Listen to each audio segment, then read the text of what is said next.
Hello, everybody, and welcome to another episode of Hearthstone Meta Hype. Now I'm here with Ecore, and we are chilling out. Ecore, tell us about the July 24th 24-hour stream, man. Can you do that? Oh yeah, well on July 24th I'm gonna have a 24-hour stream, you just said that, and it's gonna celebrate the fact that I got 24,000 subscribers, and there's gonna be some tournaments. There's gonna be a content creator segment where I have a lot of people coming together and we're gonna do a tournament there. Arena runs, maybe a couple of battlegrounds, some normal ranked, and a couple of other fun segments for everybody, so I'm really excited for it. I'm gonna be honest, this is the biggest thing I've ever done, and it's gonna be one of the biggest things ever done in Hearthstone, so yeah. He is passionate, folks. He is I am passionate. So what you do? So I'm about 23,000 subscribers behind Ecore. You hit that subscribe over here and make sure you go over and check out what's going on in Ecore. Let's get into the core set. That's what I want to talk about, because I asked chat and I stream, and they were saying, "Yo, talk about the core set." And one of the things that I really liked about what they were talking about was they said improve the core set, but they mentioned evergreening keywords. And perhaps that could be something that could be put into the core set. Maybe some cards would have spell burst on them. Perhaps. Maybe even bring Echo back. So you're back. talking about like reworking existing cards or printing new cards with these keywords in the core set so they'll be there forever? Perhaps reworking some of the new cards reworking some of the cards, but it could, adding cards to the core set, like that would be, that you could definitely see, for example, like Shadow Step, right, has been reworked, right? Shadow Step is part of the core set and it's in Rogue, but it's been given the tag Shadow, right? The spell school. Yeah. Right. So why? Maybe they could do the same thing with the different keywords. What do you think about that? I partially agree. Part of the fun with the keywords for me is the fact that they're not there forever. Obviously, some of them stick around longer than others, like Rush. Rush, I think, was actually a pretty good keyword. It can be used for tempo, and it's more mid-range and board-focused. But I feel like Echo is one that literally never came back. I don't know, I kind of like the fact that Echo was more of a card or more of a keyword that was only there for a limited amount of time. And I mean, I wouldn't be upset if they brought it back, but I also feel like for some reason it would disrupt the flavor of Hearthstone if you started bringing back keywords and making them permanent, evergreening them, as you said it. Well, the core set, and I guess the core set isn't permanent though, but yeah, it's not. It's not supposed to be permanent. They said that it's not. It's not always going to be the same. The funny thing is that we mentioned that there's, bringing back keywords and stuff, and like for what you said, yeah, that makes sense to me. Well, the funny thing is the only keyword really that's in the core set is Death Rattle and Rush and Battle Cry and Spell Damage and Divine Shield. There are a couple Divine Shields. Oh, look at them go! Check them out. The one that remains every single time is Death Rattle, Spell Damage. Yep. Battle Rush. Cry, Divine Shield. A couple of Poisonouses, actually. I didn't realize that. Poisonous. Yeah. Taunt. Don't forget so Taunt.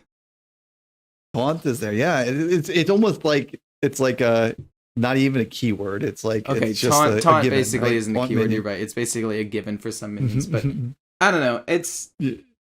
For me, it would disrupt the flavor a little bit, but I also wouldn't be totally opposed to it. I'm more like 60-40, where like 60% of me doesn't want it to happen, but 40% of me is like, I'd be happy with it. That would be fun. Just like a slight favoring towards not bringing back a ton of keywords. All right, so you're in favor of if you had to not bringing back a ton of them, but let's just put you on the spot. The 40% of you says that, hey, you're okay with it. Which keyword would you want to be brought back? I was thinking about what was it called? To the core set, even to the core set. It could exist now, but to the core set. The one from Unguro, Adaptation, I think it was called. Evolve? No, wait, I think it was Adaptation Adaptation. Adapt. It was just where you could just like adapt minions to whatever you need in particular. I just thought that was super fun because it was kind of like you discover something, but You discover one of like 3 little buffs that your minion can get. But I absolutely love that because it's a discovery of a very specific set of cards or abilities. None of them are ridiculously overpowered. A lot of them are situational. And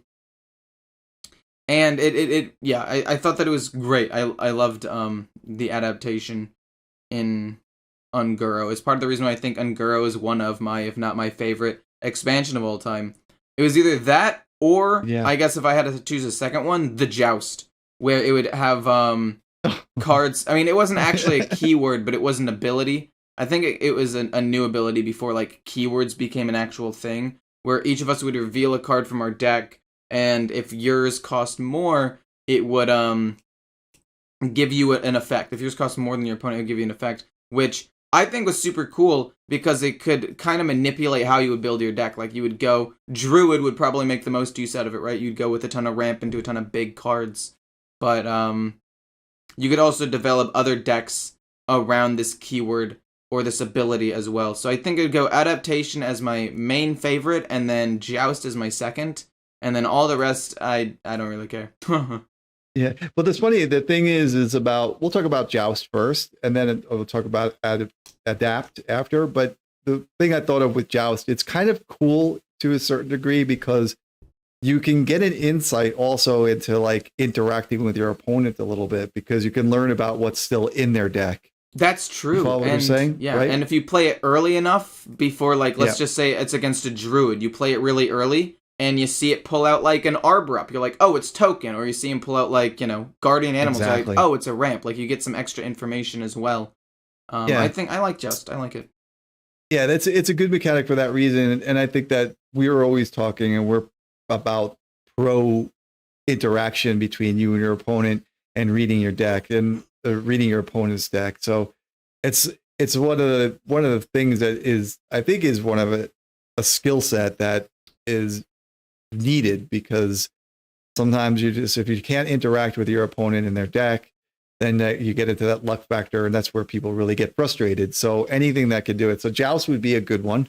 The thing is too is Adapt is or adapt adaptation. No, adapt. Okay.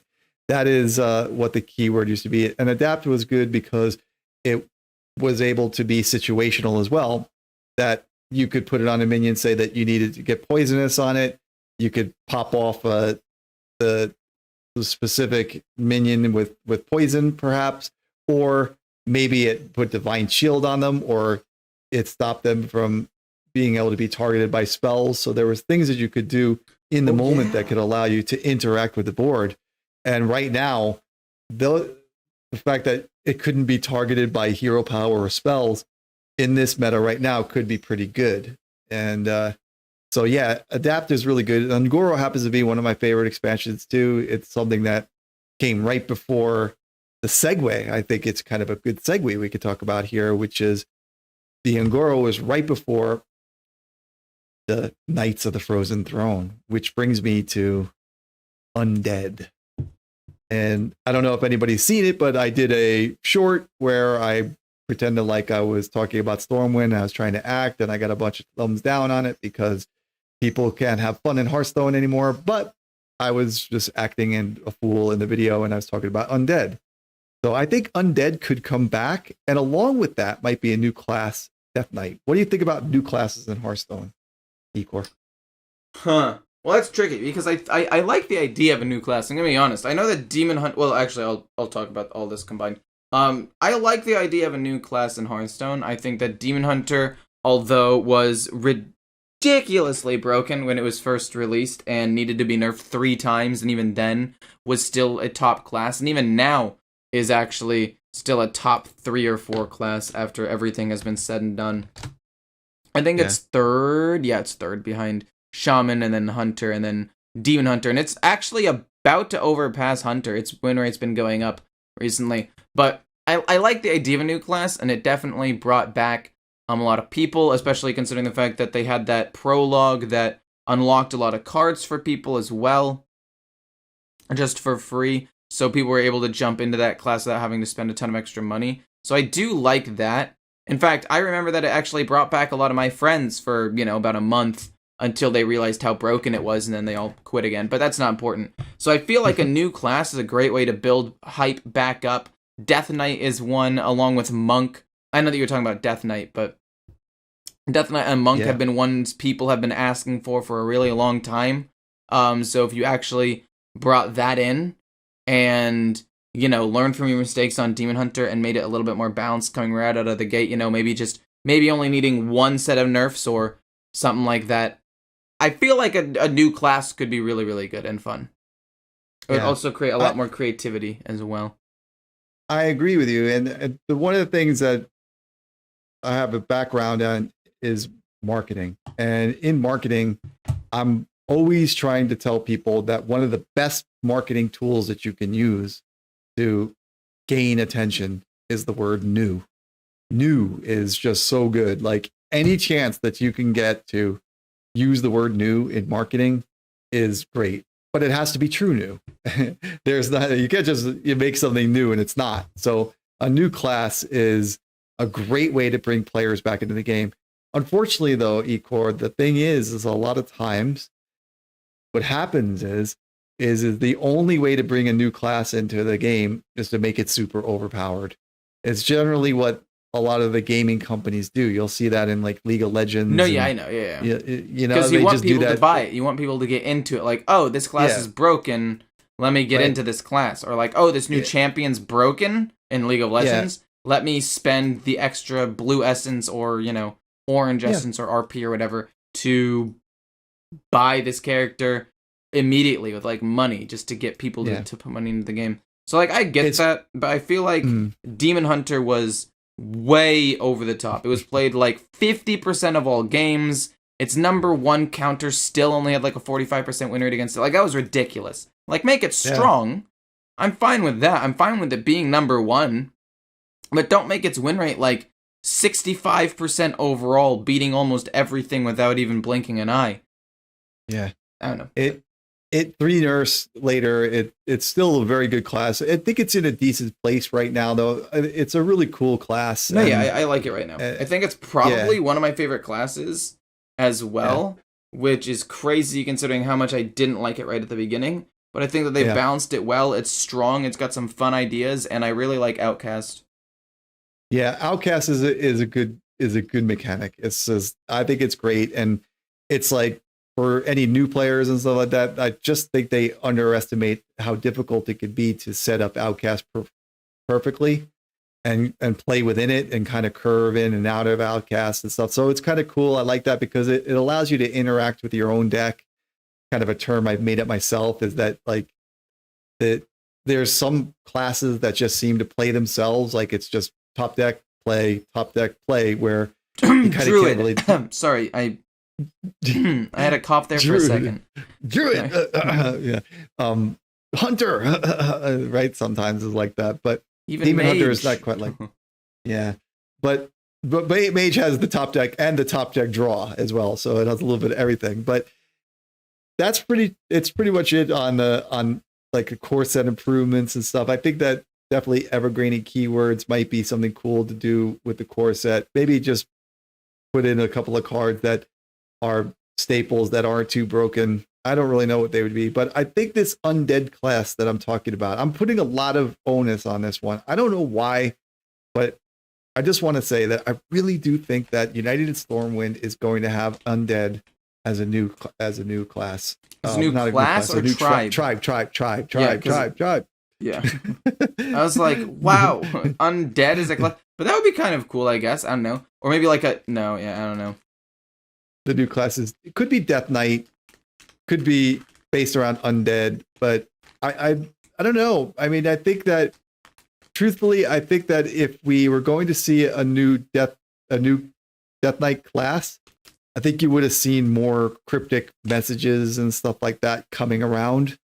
I think that if you remember when they did do Demon Hunter, there was like more hype, like something most amazing thing is going to happen, and everybody was clamoring about what it was going to be. We haven't really seen that yet, and the new expansion is going to be starting to be revealed again on July 20th. Anyway, We'll see about Undead. It's just something I'm putting a lot of weight on. And, you know, we always do this. We do this once a week. We've been doing this now for almost a year. We've been doing the Hearthstone Meta Hype. Me and Ecore go way back. So happy about that, the fact that you're doing your 24-hour stream and you're going to be doing that on July 24th. See, I know that date. And that's going to start at 10 a.m. Pacific Daylight Time, which means that he's out in the West Coast. And for you East Coasters, that's going to start at 1 p.m. on July 24th. So we'll be there. We both, Ecore and I, are going to be there. I'm helping out, doing the best I can. I got to keep up with this guy. So I always say, stay hype, and we'll see you next week.